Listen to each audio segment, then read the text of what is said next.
Mastering the comparative market analysis. Here's a review. Here are the things that you need to create a market analysis. And then I'm adding in the bonus ChatGPT because I want you to be able to explain how to actually explain the market analysis. So when you're ready to work with a seller, a buyer, or you just need to do a quick market analysis, here's how you're going to start.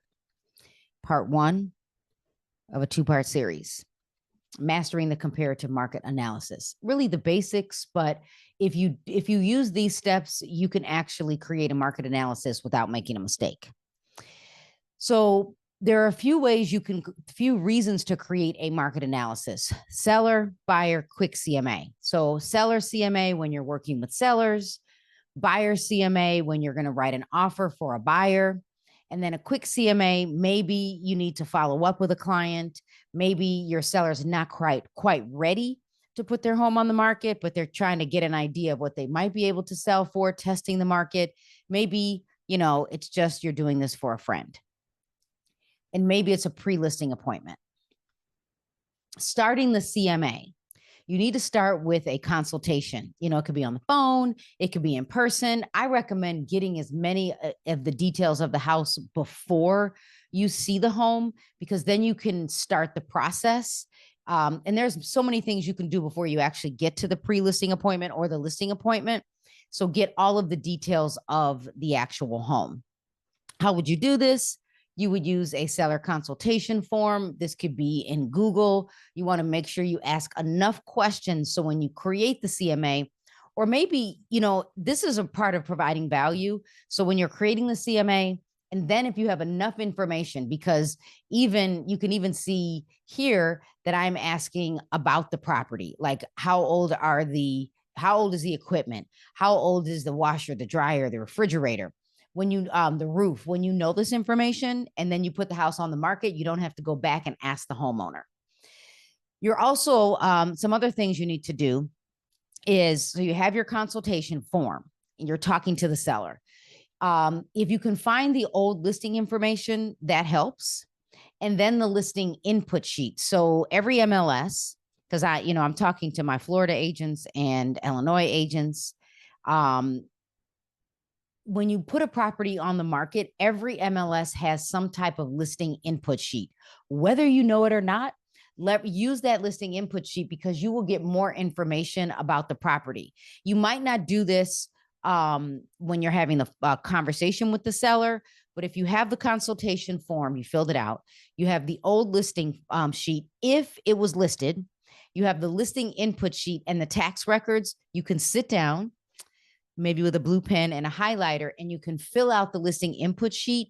So when you go to list the property, or when you go to the home to meet with the homeowner, you only need to ask what you didn't know, or you need to review what you found. Now, I can tell you in my Florida MLS, I can fill all of this out on a computer and then send it to the MLS, which is kind of cool. So don't feel like you have to print it out. If for those of you that have never listed a home, I recommend it. Now, when it comes to the tax records, you could use Realist, Remine. We all have access to Realtor's property resource. Or you can go to the assessor site to get details. And then again, you might just ask the homeowner. So here's what you're going to do. I want you to also leverage ChatGPT. You're going to first create your market analysis from the MLS. Then what you're going to do is, once you have all of the details, you're going to download the CMA data, the comparative market analysis data. You can download it in a spreadsheet. You could download it as a PDF. I just need you to download it. Then you're going to create a prompt to ask ChatGPT to explain the CMA data. And here's an example of what it would look like. So I'm going to use Broadview, Illinois. So 2 bedrooms, 1.5 bathrooms, 2-story home, and a garage. If you know more, you can get more. So if it has a full basement, is the basement finished? Is there, how many rooms are in the home above grade? 2 bedrooms, living room, dining room, kitchen, eat-in kitchen. Is there a family room? You can get all of that data. I'm just going to go with basics. And then other data that you might use or data used would be when you create your CMA, like homes. Homes for sale in the last 6 months. So 6 months or less, because this is what an appraiser would do. Now, I would also add that if you are going to use a mapping feature, try to stay within a mile of the property or the same subdivision and make sure you use the same city. And then you want to determine, are you in a buyer, seller, or stable market? How many days does it take to get to contract? How many showings does it take to get to contract? And then also use reports from your multiple listing service or InfoSparks. Now, buyer, seller, or stable market, I can figure that out in my MLS. Days to contract and shows to contract, I would use InfoSparks. Then what I would do, so I download all of this, Excel spreadsheet, PDF. I'm going to create a prompt. And here's an example.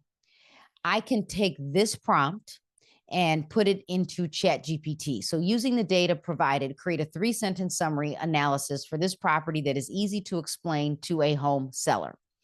Also add bullet points to help me explain the market analysis to the seller or sellers and reasons why they might want to list their home.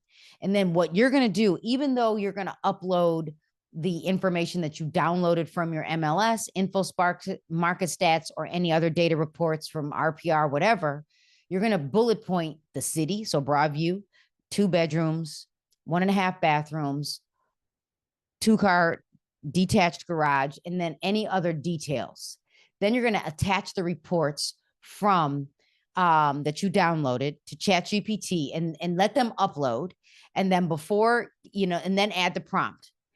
Once you do all of this, then click enter on your keyboard or click the arrow on ChatGPT.